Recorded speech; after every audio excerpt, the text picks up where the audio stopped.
Alright, I should have made this video shortly after this event occurred, but here I am more than 2 months later and I just decided, hey, I'm gonna make this video.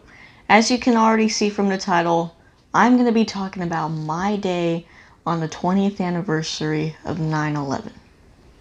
For those of you who don't know this, 9/11 is a very scary day that occurred in America.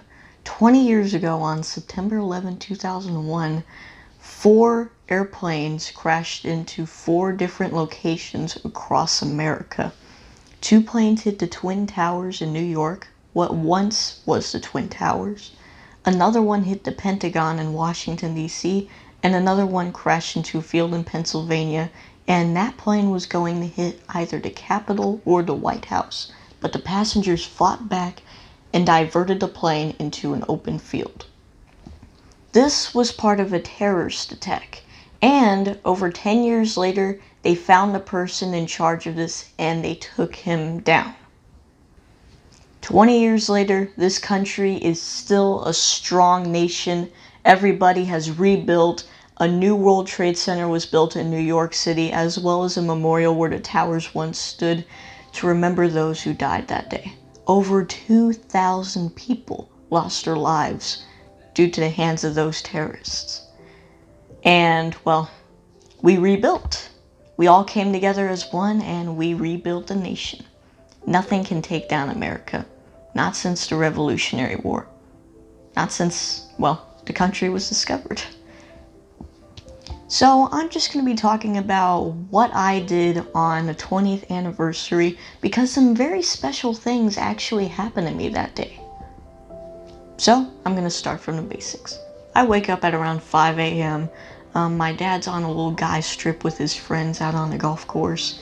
And me and my mom decide to head over to a ceremony going on in Grapevine, Texas, where ceremony's going on right next to the 9/11 flight memorial. Now, we didn't know that it would be this crowded. There were police officers, firefighters, flight attendants, pilots, even military veterans that attended the ceremony.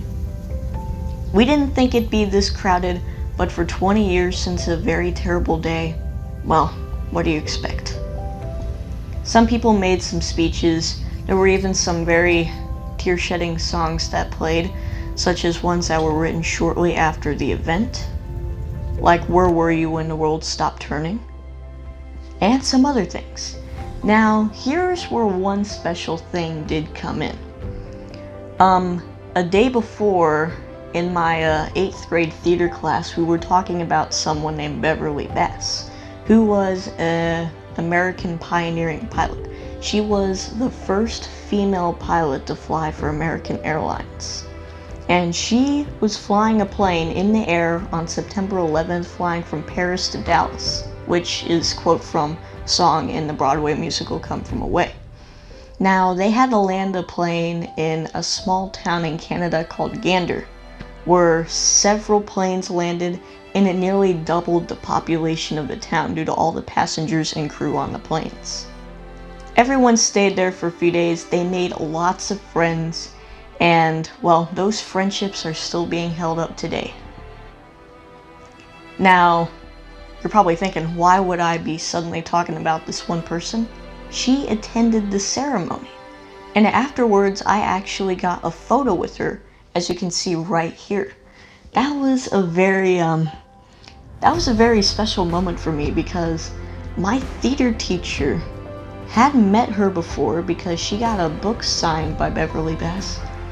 And, well, she wrote a book called Me in the Sky, a children's book about the life of Beverly Bass. And you don't know how much of a treat it was to actually meet her. That Monday in my theater class, everyone was jealous when I showed everybody the picture with me and that, I'm just gonna say celebrity, more of a famous person. On the podium, she made a speech about what she witnessed that day, such as the events in Gander, and then afterwards, a very special thing happened. World War II planes were flying in tribute to the attacks of September 11th, and there was just, well, The way the planes were flying, this is usually symbolizing when a very important military person dies, and one plane breaks off from the group and flies the other direction. That was a pretty cool thing to watch. And at around 9 a.m., we went to Grapevine Main Street, a historical place in the downtown of that city, and those same planes flew directly over the street. And right now I'm playing the video. It's actually over there. I'm playing the video of, well, yeah, the planes flying over. I even snapped several dozen photos of the planes flying over because, you know, this is a very special moment and I have to sort of like treasure it for a while. After that, it was sort of a quiet day for us. Mom and I went shopping, hung out at home for a while, and, well, our day kind of ended there because our special day only lasted for about 4 hours. And then it ended. So yeah, that's my little explanation on my day of the 20th anniversary of the 9/11 attacks. And if you want to see more about this, I actually made a Lego stop motion special of this. Link is in the description below. And there's a helicopter behind Yeah. us. I made a little stop motion called 90 Floors Above Manhattan. And I was actually going to release that on September 11th, but instead released it in July. 2 months early. So hope you all enjoyed that video and maybe learned something sort of about me. So thank you all for watching another video. I'll see you guys in the next one, and goodbye.